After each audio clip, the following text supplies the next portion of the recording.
What if the little girl you just adopted whispered, "There's a door behind the mirror," and when you opened it, your world was never the same? In the late afternoon haze, the ocean roared against the cliffs below the sprawling mansion that Quentin Blythe had purchased only a month ago. The house, a massive stone structure built in the early 1900s, loomed above the craggy shore like a relic from another century, its pointed gables and towering chimneys silhouetted against the fading sun. Quentin stood by the tall bay window in what had become his office, a glass of aged bourbon untouched in his hand, staring at the horizon as if searching for answers hidden beyond the waves. He had built his fortune on precision, logic, and ruthless efficiency, turning failing companies into gold mines, cutting through corporate webs with surgical grace. Emotion was not part of his toolkit, but something about this house unsettled him. The real estate agent had called it a jewel from another era, sold for a fraction of its worth because of endless rumors. Stories of missing children, strange noises, and entire wings that locals whispered were cursed. Quentin, being a rational man, had dismissed such tales as the superstitions of small-town minds. The house was grand, certainly. Tall ceilings ornamented with intricate plasterwork, marble fireplaces in almost every room, rich dark oak paneling polished to a gleam. But one detail kept gnawing at him: the north bedroom on the second floor. It contained an enormous antique mirror, mounted into the wall as though built along with the house itself. But it was more than just its size that bothered him. It was the way it reflected the room, or rather, the way it failed to reflect it correctly. He had first noticed it on his second night there, when he passed the room on his way to bed. Out of the corner of his eye, the mirror seemed to shimmer slightly, as if water had rippled across its surface. When he stepped inside and stared directly into it, the reflection appeared normal at first glance. His own face, tired from travel and the stress of moving, the heavy drapes fluttering from an open window. But then he noticed the far corner of the room in the reflection. It was darker than the real room, as though the shadows there were deeper, thicker, almost moving. Quentin had reached out with his hand, half amused at his own curiosity, expecting to find cold glass. But when his fingers brushed the mirror's surface, he felt nothing, like touching the skin of water. He jerked his hand back immediately, heart pounding. And when he touched it again a second later, it was just glass, solid, cold, perfectly mundane. The next day, he ordered one of the local contractors to come look at it. The man, a burly figure named Hatch, ran a hand over the frame and muttered, "Been here longer than I've been alive, sir. My pa helped replace the flooring once. They say this mirror, well, it's best not to stare too long." Quentin dismissed the man with curt thanks and ordered new locks placed on the bedroom door. He didn't believe in ghosts, but he did believe in discipline and in controlling his environment. Despite locking the door, he often found himself drawn to that hallway at night. Sometimes he'd stand outside, hearing what he thought were faint scraping sounds from inside, though he told himself firmly it was likely the old house settling in the sea wind. Yet something in the pit of his stomach told him he was wrong. During the day, Quentin tried to drown the unease in work. His assistants in New York sent him files to review, contracts, takeover proposals, restructuring plans, and he spent hours at the great oak desk in his office, under the flickering gas chandelier, reading and making notes. But the mirror was never far from his mind.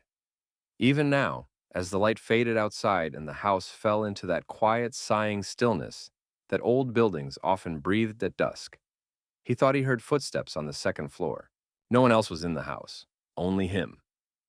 A storm was building out over the ocean, dark clouds bunching above the water. Lightning flickered, briefly illuminating the rocks and the cliff below. The wind moaned through the gaps in the old window panes. Quentin set the bourbon glass down, the amber liquid trembling.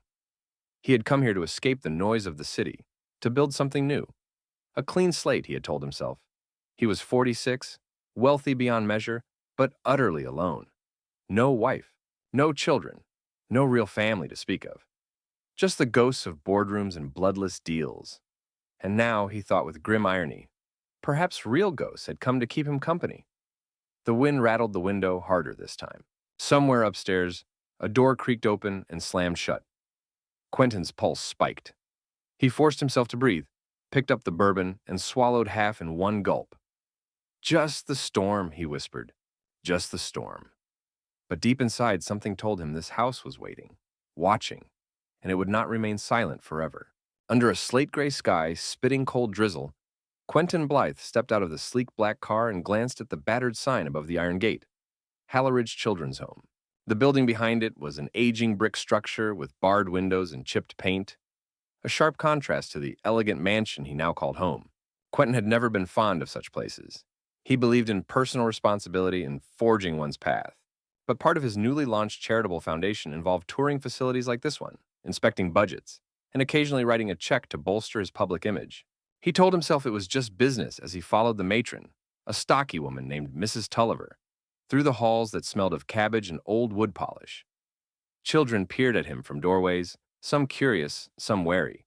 He kept his expression neutral, hands clasped behind his back, his expensive coat still damp from the rain. In the recreation room, the children had been gathered for his visit. Some bounced excitedly, others slouched in their chairs. Mrs. Tulliver launched into a speech about renovations and education programs, but Quentin only half listened. His eyes scanned the small faces, noting with dispassionate interest how thin they looked, how some had hair chopped unevenly, how one boy had a split lip hidden beneath an awkward smile. He was about to thank the woman and turn away when he noticed her. A small girl with pale skin and a cloud of dark hair sat alone in the corner, a crumpled piece of paper clutched in her tiny hand. She was not watching him or the others, but staring off toward the dusty window, lips moving faintly as though repeating something no one else could hear. Quentin felt an odd jolt in his chest. Perhaps it was the way her oversized sweater swallowed her thin frame, or how utterly alone she looked despite the crowded room. He gestured to Mrs. Tulliver. "That one," he said quietly. "Who is she?" Mrs. Tulliver pursed her lips. "That's Morel. Came here 3 months ago. No relatives, no birth certificate. Found wandering near an abandoned farmhouse out by Marsh Creek. She doesn't speak much. Does she have issues?" Mrs. Tulliver shifted uncomfortably. "The counselors say she's sensitive. She talks about things that aren't there, whispers in her sleep. She draws odd pictures." Quentin nodded once. "Bring her to me." It took some coaxing, but eventually Morel was guided across the room to where he stood. Her eyes were a washed-out gray, enormous in her delicate face, and they blinked up at him without fear or expectation. Quentin crouched so their eyes were level. "What's your name?" he asked. She held up her piece of paper, unfolding it carefully. It was a charcoal sketch, jagged, hurried strokes forming the rough shape of a tall rectangle with swirling darkness inside. Around it, shadowy figures with gaping mouths reached out. "There's a door," Morel whispered, so softly he almost didn't hear. "Behind the mirror?" A chill ran through Quentin, so sudden and sharp, he nearly lost his balance. He glanced at the paper again, swallowing hard. "What mirror?" he asked, voice strained. She only blinked, as though puzzled by the question. Then she dropped the paper and turned away, retreating back to her corner, hugging her knees to her chest. Mrs. Tulliver picked up the drawing, frowning. "She does that all the time," she muttered. "Talks nonsense. Should I call the nurse?" Quentin shook his head. He felt something shifting inside him, a distant, hidden door creaking open in his memory. He reached into his coat, pulled out his checkbook, and scribbled a donation that would keep Halleridge comfortable for a year. Then he turned to Mrs. Tulliver, voice like steel. "I want to take her," he said. Mrs. Tulliver's eyes widened. "Mr. Blythe, that's unusual. There are procedures." "Handle them," he snapped. "Today. I'll cover every expense. Consider it your lucky day." By sunset, the paperwork was pushed through with startling speed. Morel had no family, no history. There was no one to contest it. Quentin Blythe left the orphanage with the silent girl seated beside him in the back of his car, staring out at the rain-soaked streets. As they drove away, she whispered again, so softly he felt the words rather than heard them. "It's waiting," she said. "It knows your name." The driver glanced at Quentin in the rearview mirror, startled by the child's voice. But Quentin said nothing. He only looked out into the gathering twilight, jaw clenched tight. He had come here to do a bit of charity work, bolster his reputation, leave with the pleasant glow of civic duty done. But now, as the headlights cut through the mist, Quentin felt the shape of something far older and darker rising up around him, like the mirror itself, waiting in his house on the cliff, patient and hungry. Quentin carried Morel through the heavy front doors of the mansion, just as the storm broke fully over the cliffs, rain lashing against the windows like 1,000 tiny claws. The butler, an aging man named Clemens, appeared in the foyer, his brows lifting in surprise as he took in the soaked little figure in Quentin's arms. "Prepare the north guest room," Quentin ordered, voice clipped, "and fetch some dry clothes from the storage upstairs. Anything that will fit a child." "Yes, sir," Clemens said, his eyes flicking curiously toward Morel before he hurried off down the hallway. Quentin set Morel gently on the bench near the grand staircase. She did not shiver, though water dripped from her tangled hair onto the polished marble floor. She sat perfectly still, watching him with those enormous gray eyes, her small hands clutching the frayed hem of her sweater. "Do you remember what you said at the orphanage?" Quentin asked, crouching in front of her. Morel tilted her head slightly, as though listening for something far away. "I hear them," she whispered. "They whisper through the mirror." A tremor ran through him. He swallowed hard, forcing himself to sound calm. "Listen, Morel. There is no one in the mirrors here. This is just a house. You're safe." She said nothing, but slowly turned her gaze toward the grand staircase that led up into the darkened hallways above. Her lips moved, forming soundless words. Before he could question her further, Clemens returned with a bundle of clothes and a towel. He led Morel gently up the stairs while Quentin watched, his unease growing with every step the child took toward the second floor. When she was settled, Quentin poured himself another bourbon in the sitting room and stared at the flames in the hearth. The storm rattled the windows so fiercely he thought the glass might shatter. Somewhere upstairs, a door banged in the wind. It had been years since he had shared his home with another soul. The staff lived in the servants' wing and kept to their routines. The mansion was vast enough that he could go days without hearing another human voice. And yet now, with Morel asleep, or so he hoped, in the north guest room, the house felt smaller somehow, like the walls had shifted inward, creaking under the weight of a secret they were too tired to keep holding. Later that night, Quentin climbed the stairs, unable to resist checking on her. He paused at the threshold of the north guest room. The old door creaked softly as he pushed it open. Morel lay curled in the middle of the great four-poster bed, wrapped in the thick quilt Clemens had brought her. Her damp hair fanned out around her pale face. But she was not asleep. Her eyes were wide open, staring straight across the room. Quentin followed her gaze and froze. The mirror. He had almost forgotten that the north guest room shared the same strange feature as the bedroom down the hall. A massive, antique mirror set into the wall opposite the bed. The rain streaked across its surface from the outside light, making the glass glisten like black water. "It's breathing," Morel whispered, so softly he almost missed it over the storm. He stepped closer to the mirror, peering into it. His reflection was faint, rippled by the shadows cast from the flickering oil lamp in the corner. The air around him felt suddenly thick, heavy, as though the room itself had sucked in a breath and held it. Quentin blinked, eyes adjusting, willing the illusion away. But then he saw it. In the darkest corner of the mirror's reflection, a faint shape, like a smear of smoke or shadow, moving just beyond the curve of the glass. He jerked back, heart thudding. The movement was gone. Only the room remained, a cold, rain-soaked shell of carved wood and ancient wallpaper. Quentin turned to Morel, forcing a smile. "You need to sleep," he said, voice brittle. "I'll have Clemens stay nearby if you want, but you'll be fine." Morel blinked slowly, her eyelids heavy. "It wants me to come inside," she murmured. He didn't answer. He just closed the door gently and stepped back into the hallway, palms sweating. He should have had that mirror removed years ago, should have had the entire wall torn out brick by brick if necessary. But there had been too many other things, corporate meetings, acquisitions, and deals, that required his iron focus. Now, alone in the hallway, he heard Morel begin to hum softly to herself, a strange lullaby that echoed in the dark, like something half-remembered from a nightmare. Quentin rubbed his temples and headed to his own bedroom. He locked the door behind him, poured another drink, and sat by the window, listening to the storm batter the house. Sleep did not come. Somewhere in the house, he thought he heard a voice whisper his name through the walls, soft as a dying breath. Quentin awoke before dawn, the gray light of early morning seeping through the gaps in his heavy drapes. He had dozed off in the chair by the window, glass still clutched in one limp hand, his neck aching from the awkward angle. For a moment he couldn't remember where he was or why his heart was pounding so fiercely. Then the memories of the night flooded back. The mirror, Morel's voice, the strange shape shifting just beyond the glass. He stood and stretched the stiffness from his limbs, the whiskey glass clattering to the floor, sending shards across the dark rug. He barely noticed. His mind was on the hallway outside, on the sound, so faint yet unmistakable, of a child's voice humming in the dark. Without bothering to change, he strode out of the room, the old floorboards groaning under his weight. The hallway was dim and cold, shadows clinging to the corners like stubborn stains. As he passed the north guest room, he paused, hand hovering over the doorknob. He pressed his ear to the wood and listened. Silence. He pushed the door open. The bed was empty. The quilt lay in a tangled heap on the floor. The room was freezing. The window cracked open despite the rain that had blown in overnight, soaking the carpet and chilling the air until it bit at his skin.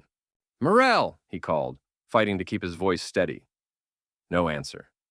Panic flared in his chest. He checked the bathroom, empty. The wardrobe, empty. Then he turned slowly toward the mirror and froze. The glass was fogged slightly as though from a breath on the other side. And faintly, almost too faint to be real, he saw the outline of a small handprint pressed against the inside of the mirror. He stumbled back, bile rising in his throat. "No," he whispered. "This is insane." But even as he spoke, he heard it. A faint scratching, as though fingernails were dragging along wood, coming from inside the wall behind the mirror. He banged on the glass harder and harder, but the sound didn't stop. He tore from the room, calling for Clemens. The butler appeared, blinking sleep from his eyes, a candle in one hand. "Sir?" "Morel is gone," Quentin said, voice low and ragged. "Search the house, now." Clemens paled but nodded, hurrying off to wake the rest of the staff. Quentin ran from room to room, throwing open doors, calling her name until his throat was raw. Servants scattered through the mansion like ants in a kicked nest, peering into closets, under beds, out into the gardens. But she was nowhere. Finally, as the first weak rays of sunlight broke through the clouds, Clemens appeared, breathless. "Sir, the basement." Quentin didn't wait. He bolted down the back stairs 2 at a time, past the dusty servants' corridor and the ancient iron doors that led into the cavernous basement. The air grew colder with every step, the smell of damp earth and mold thick in his nostrils. At the far end, in the old coal room that hadn't been used in decades, he found Morel. She lay on the dirt floor, curled into a tight ball, shivering. Her hair was plastered to her forehead with sweat, her eyes squeezed shut. Her lips moved in a frantic whisper that he could barely make out. It wants me. The door, the door, the door." Quentin scooped her into his arms, ignoring the cold and the grime. Her skin was like ice, and her small body trembled violently. He carried her upstairs, barking orders to Clemens to fetch blankets and a doctor. By the time they reached the sitting room, Morel's eyes fluttered open. She looked up at him, dazed, and whispered, "I saw them. They're waiting." Behind the mirror. "Who?" Quentin demanded, voice shaking. "Who's waiting?" She blinked slowly as though each word cost her enormous effort. "The others. The ones who never left. They call me Illawarra. They think I'm her." "Who is Illawarra?" he asked, but Morel's eyes rolled back in her head and she went limp in his arms. The doctor arrived an hour later, a nervous man from the village named Halbrook, who did little more than check her pulse and mumble about exhaustion and stress. He gave her a sedative, leaving Quentin pacing the hall outside her room like a caged animal. All day he sifted through old papers, scoured the house records, called every local historian he knew. He needed to know what this Illawarra meant. Finally, just after sunset, one of the staff brought him a dusty ledger from the library archives, a journal belonging to the house's original owner, Alistair Harrow, dated over a century ago. Quentin flipped through brittle pages, heart-hammering, until he found it. Illawarra still speaks to the mirrors. "I fear the house has claimed her in some way I cannot understand. She says there are voices behind the glass calling her home." The entry ended abruptly, ink smeared as though the pen had been ripped from the page. Quentin leaned back, clutching the journal with white-knuckled hands. He felt the room tilt around him, the fire crackling like distant gunfire in the hearth. It wasn't just Morel. The house had done this before, and he realized with icy certainty that the mirror had never been just glass. It was a door that wanted to be opened. And somehow, Morel or Illawarra or whoever she truly was, held the key. Quentin barely slept that night. He sat in the dim light of his study, surrounded by old ledgers, crumbling newspaper clippings, and the thick journal of Alistair Harrow. The words swam before his eyes, the ink faded and blotched with age, but the story was unmistakable. A little girl, Illawarra Harrow, had vanished into the house over a century ago. Witnesses had claimed she talked to the mirrors. She whispered about voices behind the glass. And then one day she was gone, never seen again. Outside, the storm had blown itself out, leaving only a damp chill that seeped through the walls. The house felt heavy, as if holding its breath. Every creak of the floorboards overhead made Quentin flinch. At one point, he thought he heard a soft giggle drifting down the hall, and he gripped the arms of his chair so tightly his knuckles turned white. When the first pale light of dawn seeped into the room, he closed the journal and rubbed his face with trembling hands. He needed answers. Morel lay upstairs, sedated, pale as death, but he was certain she was still connected to whatever this was. He climbed the staircase, careful not to make the old steps groan. As he approached her door, he heard her whispering. The voice was hoarse, the words slipping in and out of coherence. He pushed open the door and stepped into the dark room. Morel lay in the bed, the quilt tucked tight around her small body, her lips moving faintly. Her eyes were open but glassy, staring across the room at the great mirror. "It's cold, so cold." "I don't want to stay," she whispered. "They say I have to stay. They say he's waiting." The man with no face. Quentin's heart slammed against his ribs. He crossed the room, dropping to his knees beside the bed. "Morel," he whispered, clutching her tiny hand, "listen to me. You don't have to stay anywhere. I won't let them take you. Do you hear me?" Her gaze flicked to him, unfocused. "You can't stop them," she breathed. "It wants me because I was left before. I was left in the dark, and no one came. And you—" She paused, confusion twisting her pale features. "You were there." Quentin shook his head, though something cold uncoiled in his gut. "No, Morel, I've never—" But the memory struck him then, like ice water down his spine. He was 6 years old, visiting the house with his father, who had been negotiating to buy the estate from an old family friend. He'd gotten lost in the maze of hallways, wandered into a strange room. A little girl had been crying in front of the mirror. He had seen her reflection first, a pale face, tangled hair, and in his childish fear, he had turned and run, leaving her behind. His father had scolded him for wandering, and Quentin had buried the memory, convincing himself it was just a dream. Now, staring into Morel's wide, haunted eyes, he knew the truth. Morel clutched his hand tighter. "You left me," she whispered. "And now I have to go back." "No," Quentin breathed. "No, I won't let that happen." She looked past him toward the mirror. Her pupils dilated and a low whimper escaped her lips. "He's here." Quentin turned, heart thudding. The mirror rippled. It was subtle at first, like heat rising off asphalt. But then the surface seemed to melt, blackening around the edges, the reflection warping and buckling.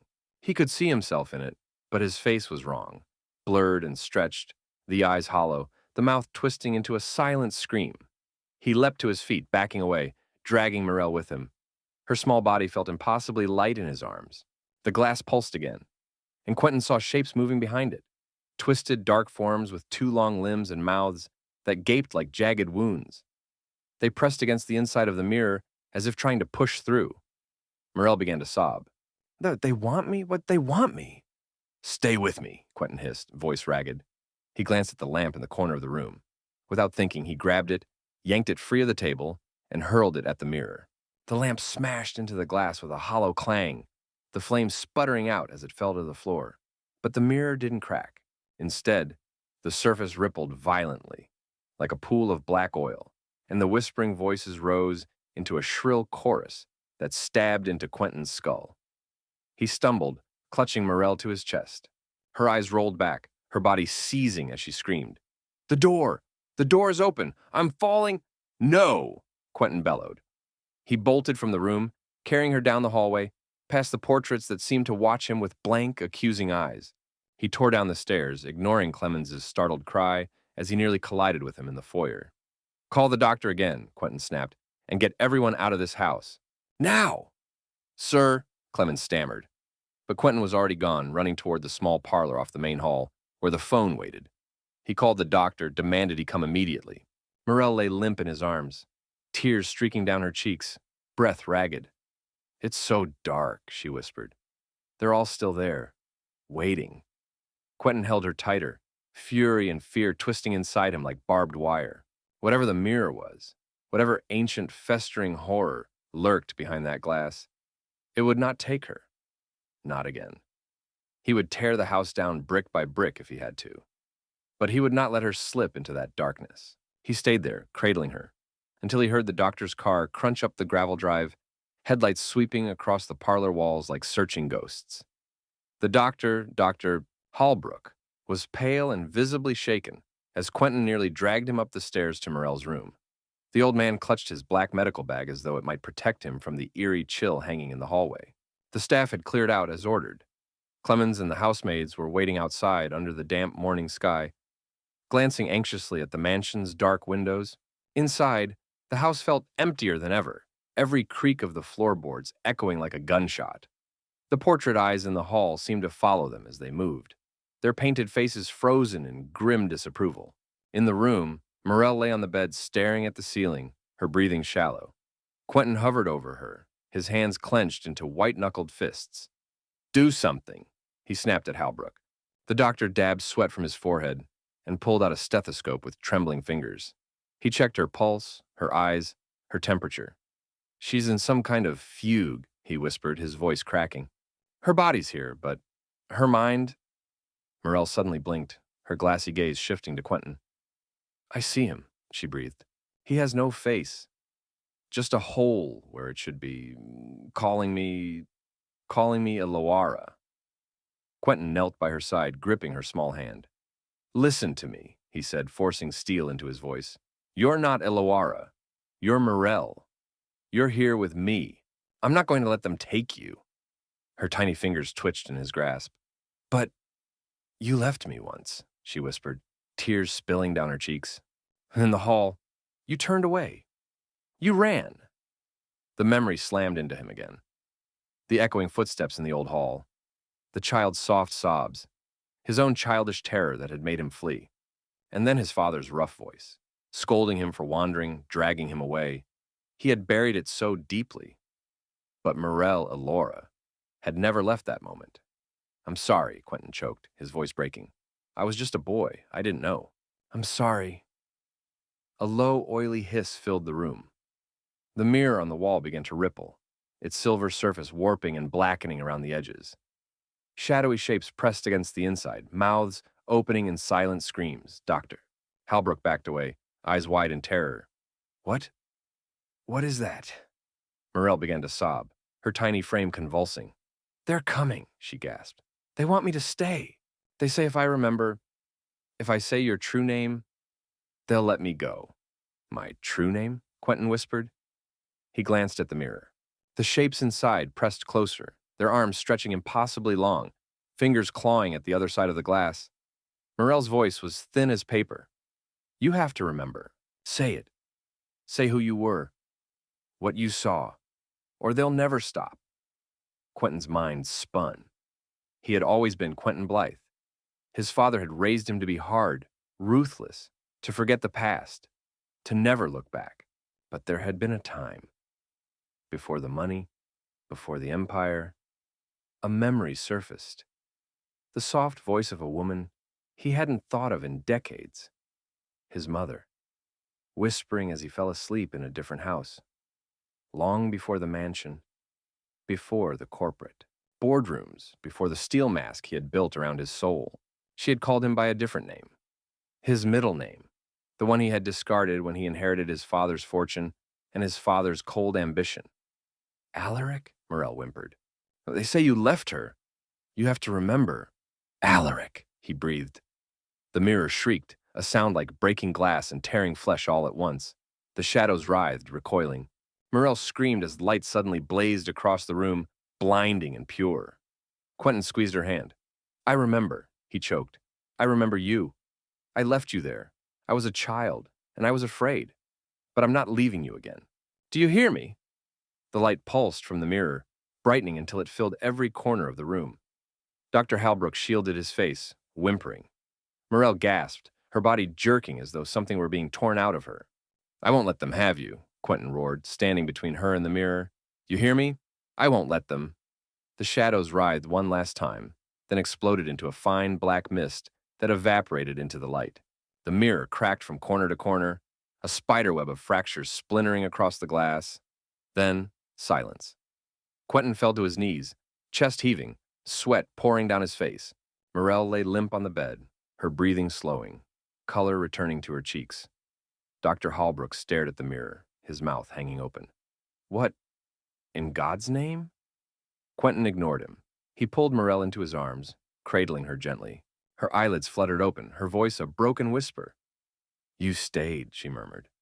Yes, he breathed, kissing the top of her head. I'm here, and I'm never leaving again. Somewhere in the house, a door creaked shut on its own, the sound echoing through the halls like a final sigh. The air felt lighter, the oppressive cold lifting as though the house itself had released a centuries-held breath. Quentin held Morel tighter, staring at the cracked mirror with hatred and grim determination. Whatever evil had lived in the shadows behind the glass, it would never take her again. Not while he was alive. Quentin did not leave Morel's side for the rest of the day. He sat in a chair pulled close to her bed, holding her small hand while she drifted in and out of sleep. The cracked mirror on the opposite wall seemed to smolder in the dim light, faint lines of darkness pulsing along the fractured veins of silver. Every so often he thought he heard faint whispers drifting from it, tiny scraps of sound like wind through dead leaves. But whenever he looked directly at it, the room was silent. Dr.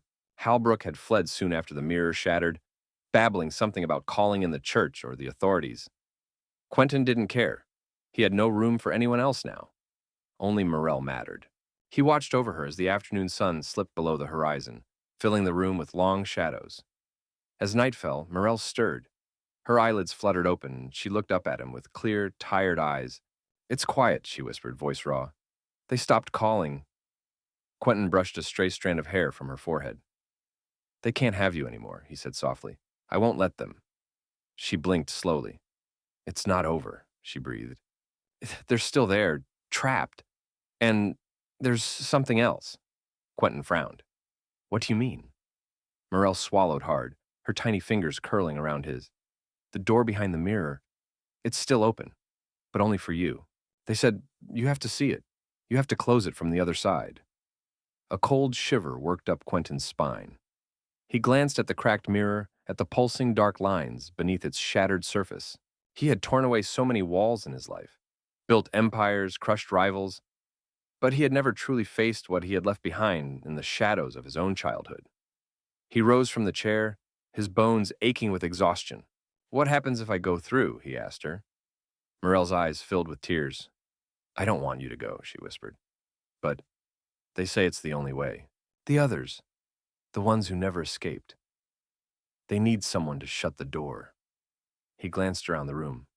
The air felt heavy, pressing against his skin like 1,000 unseen hands. In the hallway beyond, the portraits seemed to shift in the gloom, the painted eyes glinting with an awareness he had never noticed before. Slowly, Quentin stepped toward the mirror. The fractures spread further as he approached, the shadows pulsing and twisting beneath the glass. A thin crack raced outward with a brittle snap, splitting the reflection of his face in two. He pressed his hand against the broken surface. It was cold, colder than ice, and it felt soft, pliable, like thick water. A whisper rose up around him, hundreds of voices all layered on top of each other. Children, men, women, sobbing, calling, begging him to come. Morel's voice cut through the noise, small and terrified. Don't leave me. Quentin turned back to her. She was reaching out, tears streaming down her cheeks. He crossed the room in 3 strides, kneeling beside her and taking her face in his hands. I'm coming back, he promised, his voice rough. I swear it. I will close that door, and I will come back to you. She nodded once, though her shoulders shook with sobs. He kissed her forehead gently, then stood, turning back to the mirror. Do it, he breathed.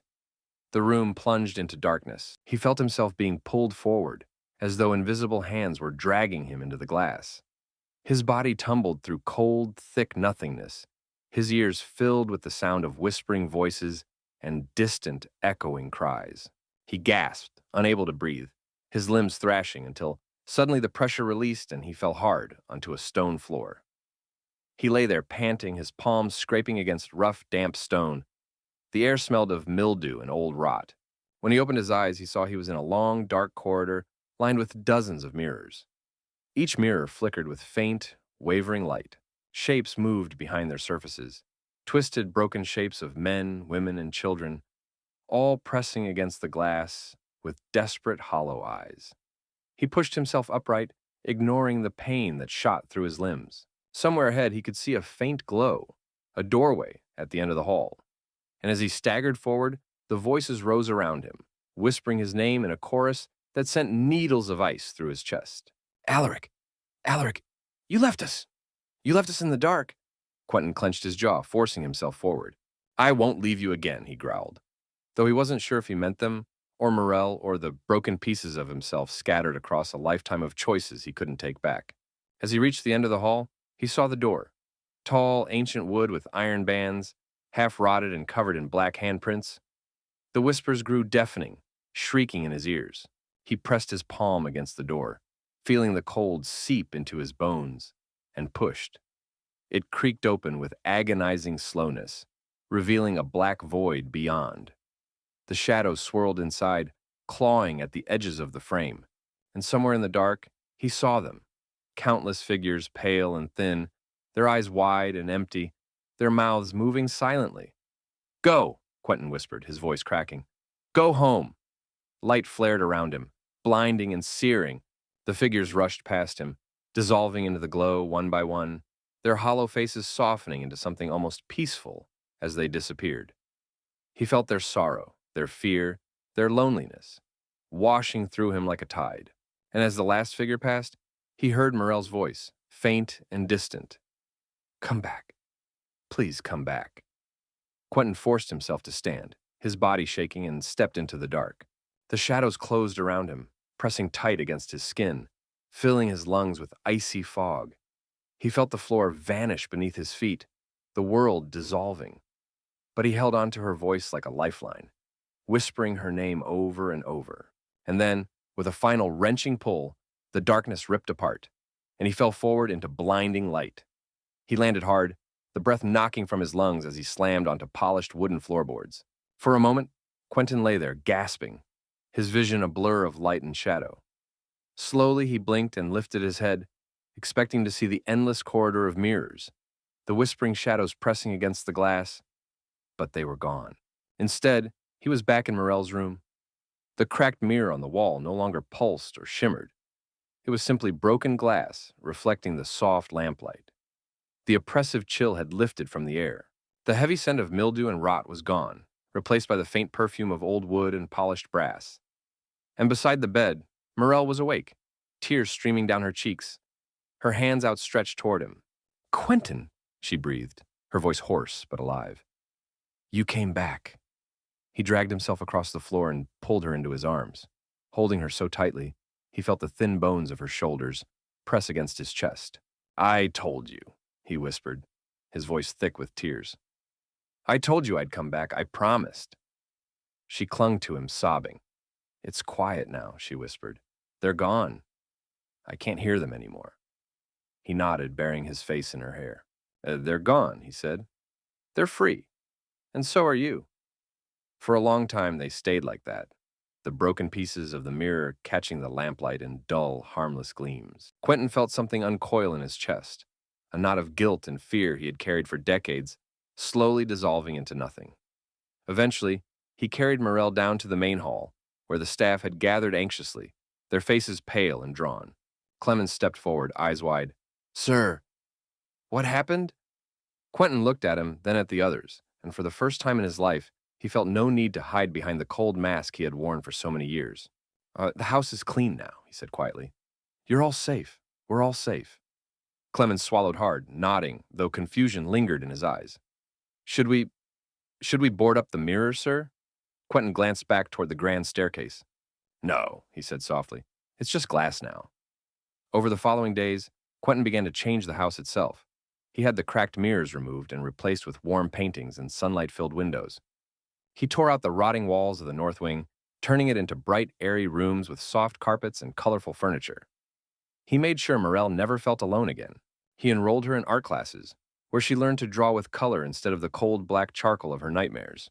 He read to her every night, sitting beside her bed as she drifted off to sleep, whispering stories of bright worlds filled with hope and laughter. And every morning, when the dawn lit up the sea beyond the cliffs, Quentin would stand by the window holding his coffee, watching the waves crash far below, and breathe easier than he had in decades. The house, once heavy with shadows and old sorrow, grew warmer with each passing day.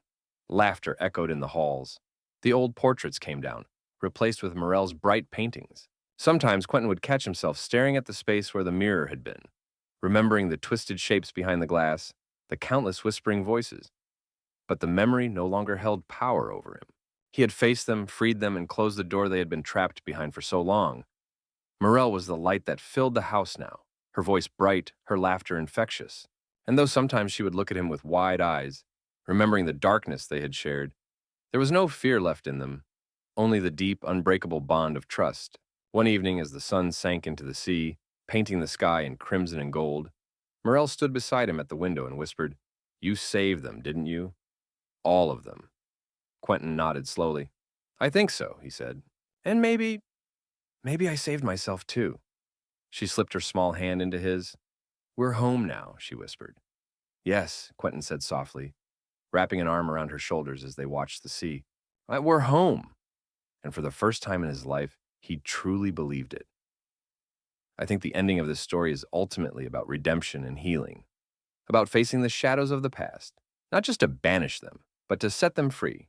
Quentin began as a man defined by his ambition and isolation, haunted by a childhood choice he had buried and denied. In confronting the darkness behind the mirror, he was also confronting himself, the parts of his soul he had tried to forget. Morel, fragile yet brave, became the catalyst for his transformation, a reminder that compassion and courage can break the chains of old fear. The happy ending is earned, not given, built on the hard work of confession, sacrifice, and choosing light over shadows. In the end, it's a story about how saving others sometimes saves us too.